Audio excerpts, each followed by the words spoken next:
سے بڑا عمل اس ماہ کے استقبال کے لیے پیارے بھائیوں سچی توبہ کے ساتھ زندگی کا آغاز. جو ہو گیا سو ہو گیا. اب تو سیزن ہے, اب تو بات بات پہ معافیے ہیں. من صام رمضان ایمانا واحتسابا غفر له ما تقدم من ذنبه.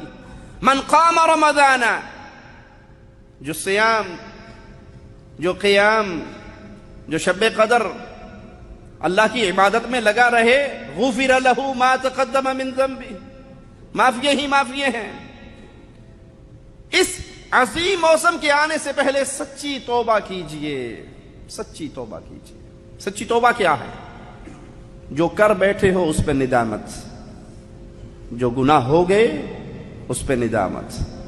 ان گناہوں کو چھوڑ دیجئے, آئندہ نہ کرنے کا عہد کیجئے. سچی توبہ یہ نہیں ہے کہ آپ کے ہاتھ میں سگریٹ ہے اور گھڑی پہ نظر ہے کہ مولوی نے پتہ نہیں کدوں اذان دینی تے میں سوٹا لاواں, اور اذان سنتے ہی پھر استغفار کی تسبیح بھی شروع ہو جائے. یہ توبہ نہیں. ان گناہوں کو ترک کیجئے.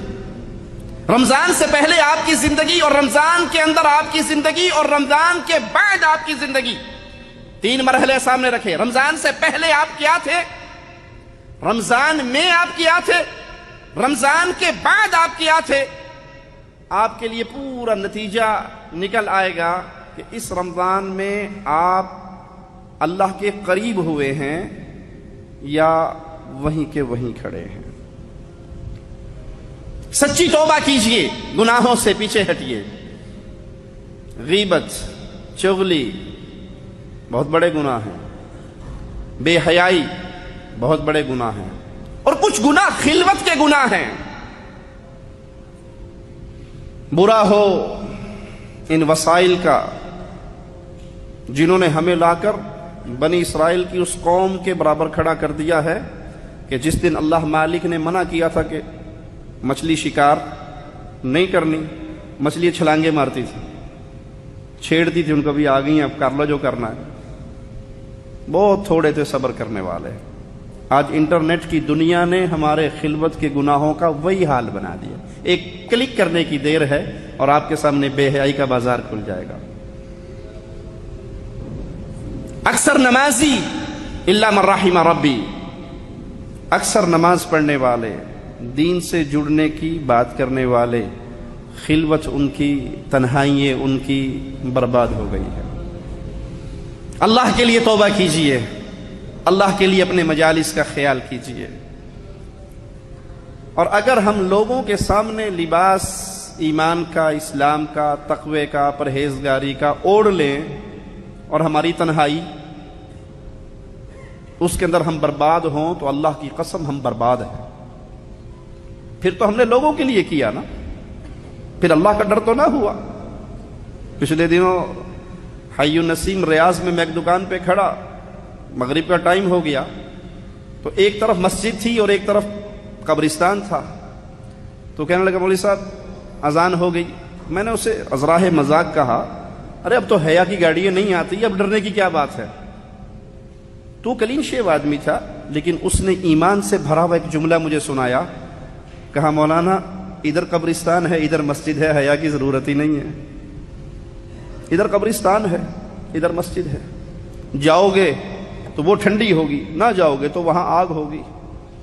اگر ہماری تنہائی کے اندر, اگر ہماری تنہائی کے اندر اللہ کا ڈر نہیں ہے, اور ہر چیز کو ہم دیکھ رہے ہیں, ہر چیز کو سن رہے ہیں, اور ہمارے کئی کئی گھنٹے اسی کے اندر برباد ہو رہے ہیں, اور ہم روزے سے بھی ہیں, تو اس کا معنی یہ کہ میں نے رمضان کے آنے سے پہلے توبہ نہیں کی.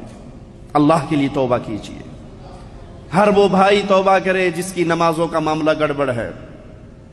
ہر وہ بھائی رمضان کے آنے سے پہلے توبہ کرے جس کو فجر جماعت سے نصیب نہیں ہوتی. بے نمازیوں کی تو بات ہی نہیں نا, جو نہیں پڑھتے ان کا تو ذکر ہی نہیں. ہم تو ذکر کر رہے جو مسجد میں آگے بیٹھ کے بیچارے. ہم جتنے بیٹھے ہیں اپنے اپنے گریبان میں جھانکیں, ہماری فجر کی نماز کی کیا کیفیت ہے. کیا اللہ کا پیار ہمیں بستر سے اٹھاتا ہے؟ میں مثال دے کے بتاتا ہوں.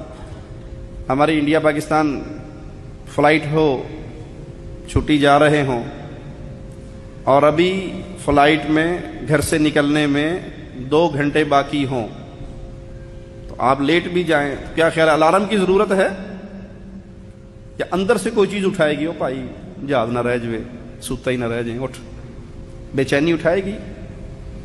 کہیں جانا ہو، کفیل نے بلایا ہو، چھوڑو بڑی دور کی بات ہے فلائٹ، کفیل نے بلایا ہو اتنے بجے آفس پہنچ جانا، الارم کی ضرورت ہے؟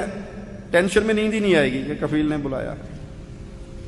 اور میں یہ سمجھوں کہ میں پکا مسلمان ہوں، بڑا پکا موحد ہوں، توحید پرست ہوں، نماز فجر جب اٹھیں گے پڑھ لیں گے، 9 بجے پڑھ لیں گے، 10 بجے پڑھ لیں گے، 8 بجے پڑھ لیں گے، ڈیوٹی جاتے ہوئے پڑھ لیں گے، ارے دفتر میں مصلی رکھا ہوا ہے وہاں جا کے پڑھ لیں گے، اتنی ٹینشن والی کیا بات ہے؟ تو سمجھ لو میرے دل میں رب کا نہ ڈر ہے نہ پیار ہے۔ جس کے دل میں اللہ کا ڈر ہوتا ہے اس کے ماتھے اپنے خالق و مالک کے مقرر کیے ہوئے وقتوں پہ آ کر جھکتے ہیں، اس کے دل کے اندر بے چینی ہوتی ہے اللہ ناراض نہ ہو جائے، ظہر میں جاؤں گا اللہ کو کیا منہ دکھاؤں گا کہ فجر پہ کیوں نہیں آیا، ساری رات واٹس ایپ دیکھتا رہا، فیس بک کے سامنے بیٹھا رہا، نیٹ کی ویب سائٹیں چیک کرتا رہا، اور بالکل جب اذان سے 1.5 گھنٹہ 2 گھنٹے پہلے رہ گئے تو نیند غالب ہو گئی۔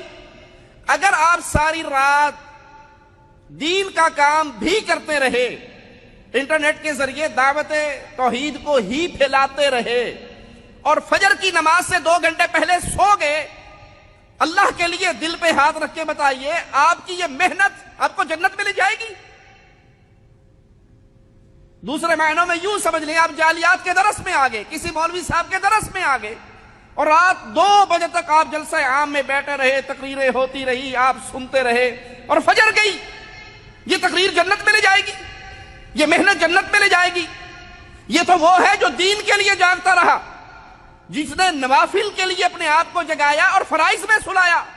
ارے پیارے بھائی، جو رات 2 بجے تک فلمیں دیکھتے ہوئے، گانے سنتے ہوئے، دوستوں سے چیٹنگ کرتے ہوئے، فیس بک پہ فضول ٹائم ضائع کرتے ہوئے 2 بجے تک جاگتا رہے اور سو جائے اور فجر اس کی فوت ہو جائے، اس کے لیے رمضان کیا پیغام لے کے آیا ہے؟ اللہ کے لیے اپنے معاملات کو چیک کیجئے، وہ کون کون سے گناہ ہیں، وہ کون کون سی خطائیں ہیں جس سے اللہ ناراض ہو جائے گا، وہ کون کون سے جرائم ہیں جن سے میں خالق و مالک کی ناراضگی کو خرید رہا ہوں۔ وہ میری بہن بھی غور کرے، وہ میرے بھائی بھی غور کرے، اور اللہ سے دعا ہے اللہ سب سے پہلے کہنے والے کو غور کی توفیق دے۔ گناہوں سے ہٹیں، گناہوں سے بچیں، اپنے دامن کو بچائیں، آئندہ نہ کرنے کا عزم کریں۔ وہ وسائل جو گناہ کی طرف لے کر جا رہے ہیں ان وسائل کو چھوڑ دیں، وہ وسائل جو گناہ کی طرف لے کے جائیں، وہ دوست جو بے حیائی کی طرف لے کے جائیں، وہ دوست جو آپ کی محفل کے ستارے ہیں، جو آپ کو رات 2 بجے تک جگاتے ہیں، جو آپ کو نمازوں سے دور رکھتے ہیں، جو آپ کو گندی تصویریں بھیجتے ہیں، جو آپ کو گندے کلپ بھیجتے ہیں، وہ جو آپ کو گندے دوستوں سے متعارف کرواتے ہیں، ان سے الگ ہو جائیں، اس نیٹ کو بند کر دیں، اس موبائل کو توڑ دیں، اس ٹی وی کو گھر سے نکال دیں، اس محفل کو چھوڑ دیں، اس شہر سے دور چلے جائیں اگر اللہ کے قریب آنا چاہتے ہو۔ گناہ کے وسائل باقی رکھ کے پھر استغفر اللہ کی تسبیح فائدہ نہیں دے گی۔ اور اگر ان گناہوں کا معاملہ کسی انسان کے ساتھ ہے، کسی مسلمان کے ساتھ ہے، اس کے ساتھ بھی معاملہ صاف کریں۔ من کان لہ علی اخیہ مظلما، جس نے اپنے کسی بھائی پہ ظلم کیا، کسی دوست پہ ظلم کیا، کسی انسان پہ ظلم کیا، کسی کا مال چھینا، کسی کی عزت پہ حرف لایا، کسی کی غیبت کی، کسی کی چغلی کی، کسی کو مارا، موجودہ معاشرے کے اندر بہنوں کا حق کھا گیا، بہن سے کہا باجی زمین لینی یا بھائی، زمین لوگی، حصہ لوگی، وراثت میں تو بھائی نہیں ملے گا، بھائی سے ملو گے تو زمین نہیں ملے گی، ایک چیز لے لو۔ وہ بہن بیچاری ڈرتی ہوئی کہتی ہے باپ پہلے فوت ہو گیا، بھائی نے بھی چھوڑ دینا، تو بھاڑ میں جائے 2 کلے زمین ہی صحیح، بھائی تو ملتا رہے گا۔ بہنوں کا حق کھایا، کسی کی چوری کی، کسی کا قرض دبایا۔ ہمارے ہاں بڑی بہادری ہوتی ہے نا قرض دبانے میں، داڑ تلے آیا ہوں ویکھنا کیویں لیندا ہے۔ یہ کچھ دن پہلے ہی ایک شخص سے میرا ذاتی معاملہ ہوا، دھوکہ دیا اس نے، 5000 ریال دھوکے سے لے لیے، زبردستی لے لیے۔ تو میں نے خود اس کو یہ لفظ کہا بینی و بینک یوم القیامہ احاسبک امام اللہ، میں تجھے قیامت کے دن پکڑوں گا اور اللہ کے سامنے تیرا میرا حساب کتاب ہوگا۔ اس نے کہا معافی مشکل، 5,000 ریال تو دینا پہلے، وہاں پکڑ لینا، وہاں دیکھی جائے گی، جیب میں جو ہے وہ تو نکال، کہیں میرا یہ حال تو نہیں۔ رمضان کے آنے سے پہلے مظالم کو صاف کیجیے، گناہوں سے توبہ کیجیے، گناہوں سے پیچھے ہٹیے۔